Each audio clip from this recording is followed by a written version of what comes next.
जय शिवराय, जय शंभूराजे. सर्वांचं आपल्या एक छोट्याशा नवीन ब्लॉगमध्ये स्वागत आहे. आणि मी निघालो आहे आता शेतामध्ये जाण्यासाठी. इथं बघा छोटीशी एक टपरी आहे, मस्तपैकी इथं निंबू सोडा वगैरे भेटत असतो. आजच्या ब्लॉगमध्ये खूप सारी धमाल होणार आहे. नक्कीच तुम्ही व्लॉग शेवटपर्यंत बघत राहा. आपल्या चॅनलवर नवीन असेल तर चॅनलला सबस्क्राईब करा, फॉलो करा. चला शेतामध्ये पोचलो आणि इतकं प्रचंड प्रमाणात ऊन होतं की टकलीला पण ऊन लागायला लागलं. म्हटलं चला टोपी घालून घेऊयात. टोपी घातली आणि बाजूलाच काय बघितलं, काय मेंढ्या आलेल्या होत्या. मग चला म्हटलं मेंढ्यांकडे जाऊयात, थोडंसं म्हटलं फिरूयात त्यांच्यामध्ये. मस्त पाणी चालू होतं, पाणी पाजण्यासाठी मेंढ्या आलेल्या होत्या इथं शेतामध्येच आपल्या, आणि पाणी पित होत्या मेंढ्या. तोपर्यंत म्हटलं चला आपण थोडंसं फिरूयात, आणि मला पण पाणी प्यायचं होतं म्हणून मी थोडा वेळ थांबलो, मेंढ्यांकडे बघत राहिलो. मस्तपैकी सगळ्या मेंढ्या चाराही खात आहेत आणि पाणीही पित होत्या. मग काय शेतात बसलो, बघतो काय मम्मी त्या जेवण करत होत्या आणि आपल्या आजी मस्तपैकी चिंच सगळ्या खाली ज्या पडलेल्या होत्या ना त्या सगळ्या गोळा करत होत्या.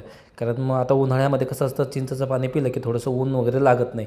मग म्हटलं आजीला, म्हटलं चला चिंचा गोळा करून ठेवा. मस्त छोट्याशा कढईमध्ये आजीने त्या चिंचा गोळा करायला लागल्यात बघा. आता ह्या घरी घेऊन जाणार आपण. आणि तेवढंच बघतो काय मामांचा लहान मुलगा अमित हा पण आला शेतामध्ये थोडंसं फेरफटका मारायला. काम वगैरे तर काही नाही, बघा कसा हात देतोय, पाणी भरतोय. लहान मामांचा मुलगा त्याच्यासोबत फिरायला गेलं तिकडे. चला आपण जाऊया आता थोड्या वेळातच त्यांच्यासोबत फिरणार थोडंसं. पण चला म्हटलं तोपर्यंत भाकरी आणलेल्या होत्या घरून आपण.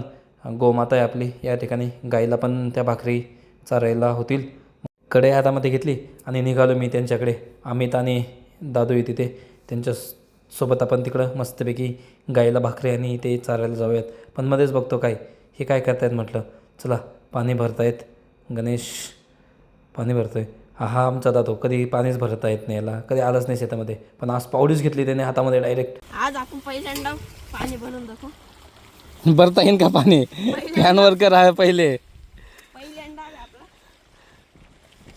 खुदमध्ये. पहिल्यांदा चला आज आम्ही पाणी भरतोय कांद्याला, त्याला भरता येतं. माती आखी वाहून चालली बरं का, बांध लवकर फटाफट,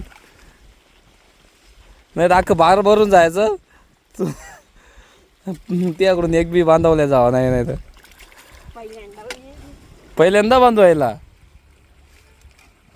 त्याला कधी कामाची सवयच नाही म्हणून तो तरी ट्राय करतोय, तो बांधण्याचा प्रयत्न करत होता. 2च बारे बांधायला दिले. बघा इकडे हे मामांचे मुलं आहेत, मस्ती करायला लागलेत एकमेकांसोबत. मस्त मस्ती चालू असते त्यांच्यावाली. शेतात पाणी वगैरे भरलं गेलं, आता घराकडे निघणार आहोत आपण. मग तोपर्यंत मध्येच एक म्हटलं चला रील बनवून घेऊयात आपण इंस्टाग्रामसाठी. मग रील बनवायला सुरुवात केली आणि सगळं झाल्यानंतर मस्तपैकी कढाई परत उचलली भाकरीची आणि गायला चारण्यासाठी निघालो आम्ही. आता चला निघूयात, आता घरी पण जायचं आहे आपल्याला. फेरफटका मारला गेला शेतामध्ये. हे बघा हे मोबाईलमध्येच फोटो घालत असतात लहान मुलं, पण असो चला, मस्ती काही थांबणार नाही यांच्यावाली. मग काय पोचलो गावांमध्ये आणि त्या ठिकाणी गाय बांधलेली होती. गायला भाकरी ठेवली, पण एक छोटीशी पिशवी होती त्याच्यामध्ये पण भाकरी होत्या काही. चला म्हटलं आता ही पिशवी पण खोलून घेऊ आणि गायला ती भाकर पण चारवून देऊयात म्हटलं. बैलांना तर काय चारा पाणी केलेला होता ऑलरेडी, पण बैलांचं मी काय जात नाही कारण ते मारतात वगैरे, सो त्याच्यामुळे तिथं काय जात नाही. चला आता मग गायला भाकरी चारल्या गेली की मग आपण जाणार आहोत घराकडे. चला निघूयात. पण बघतो का इकडं एकाच फटफटी 3 जण बसलेत डायरेक्ट. चला मग आपण आपला ब्लॉग इथं स्टॉप करूयात. ब्लॉग कसा वाटला तुम्हाला, आवडला असेल तर लाईक करा, कमेंट करा आणि सबस्क्राईब करा.